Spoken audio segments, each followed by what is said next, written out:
Hello everyone, welcome to our channel. Telugu రాష్ట్రాల్లో మొదలైనటువంటి వర్షాలు బంగాళాఖాతంలో ఏర్పడినటువంటి అల్పపీడనం బలహీనపడినప్పటికీ అరేబియా మహాసముద్రంలో కొనసాగుతున్నటువంటి ఉపరితల ఆవర్తనంలోని అల్పపీడనంగా మారనుంది.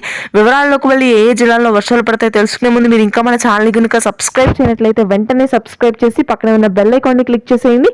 ఇక లేట్ చేయకుండా వివరాల్లోకి కనుక వెళ్ళినట్లయితే అరేబియా మహాసముద్రంలో ఏర్పడినటువంటి ఉపరితల ఆవర్తన ద్రోణి బలపడింది.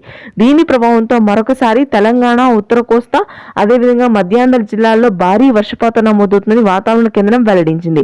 ఇప్పటికే హైదరాబాద్ లోని యూసఫ్గూడ, అమీర్పేట, పంజాగుట్ట, దిల్సుఖ్ నగర్, నాంపల్లి, ఖైరతాబాద్, ఆదిబట్ల, గట్కేసర్ ప్రాంతాల్లో భారీ వర్షపాతం నమోదవుతుంది.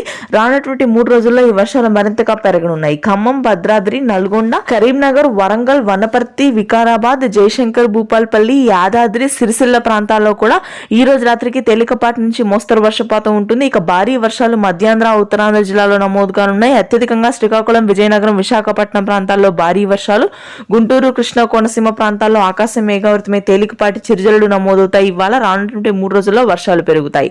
రాయలసీమ వ్యాప్తంగా భారీ వర్షపాతం నమోదు కానుంది రానున్నటువంటి 4 రోజుల పాటు. ఇది ప్రస్తుతానికి ఉన్న వెదర్ అప్డేట్. Thank you.